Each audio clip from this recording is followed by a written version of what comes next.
Hello everybody and welcome to class today.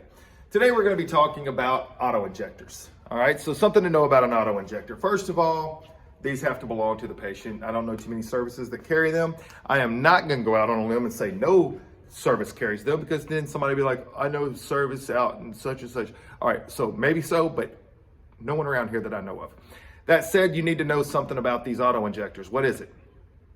Patients, 6 rights. What are the 6 rights? What do we look for? Right patient, right time. This is the right time to give it to it. Right route, right dose, and is it the right date? Okay, so you've got those 5, and then you could also put in, make sure you have the right documentation. So a quick mnemonic, and we'll hear this many times over. PTR, DDD. That way you remember it straight away. Boom, that fast. So you're supposed to make sure that this is the right patient. So this belongs to the patient. It's the right time to give it to them, the right route. It's the right dose for the patient. And obviously it's in date, so it's not expired. So who carries these things? People that have what? Severe allergic reactions, also known as anaphylaxis. So somebody going into anaphylaxis, usually they would have one of these, hopefully, if this has happened before, because if it's never happened before, then they would not have one. But if this is something that is common with them, then they will usually have some version of idea of what they may have been exposed to. So what are some of the things that could cause a person to go into anaphylaxis? Let's talk about that.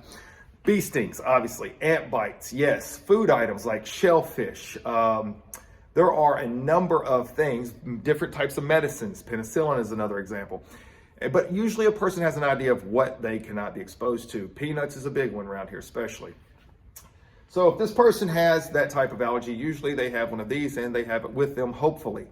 So what do you do as an AEMT? As an AEMT, you walk up, this person is having some type of a reaction. You see hives all around. You see that they are having severe respiratory distress. They are having wheezing. They are having difficulty getting any kind of air in. You realize at this point that this may be an anaphylactic reaction. You ask them a few questions. What would the blood pressure be? Good. Low. You would expect the blood pressure to be low.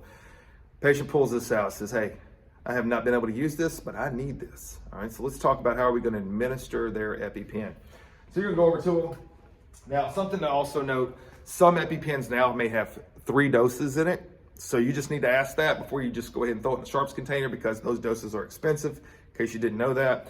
That said, it's different everywhere. So we're just going to go over a single dose one. So if you have one of these, you're going to take the back off or just drop it in the floor. It's one of the things I like to do. You're going to take the back off. What you want to do is hold it kind of like a dagger.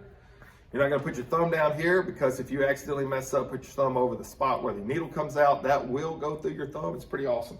So you're going to keep it like this right here. Nice tight grip. Tell the patient, just relax. We are going to give you your medicine. Boom. Right into the side of the thigh. That's where it goes, right here, the side of the thigh. Now, used to it was hold it there for 10 seconds. Now it's been changed to 3 seconds. So you just want to make sure the medicine comes out. So you're just going to jab it in, let it set for 3 seconds, pull it out, then go back to assessing your patient, putting them on oxygen, etc. Here's what you need to note about this. It can go through the clothes. So if they have on blue jeans, whatever, but turnouts, maybe not. So if this is a firefighter, you may have to pull the turnouts off, but pretty much anything else, denim, sweatpants, etc. It's going to go straight through there. Take it out, reevaluate your patient. Remember, anaphylaxis is very serious. Don't waste any time on the scene. Get going. All right, good job. We'll see you in class.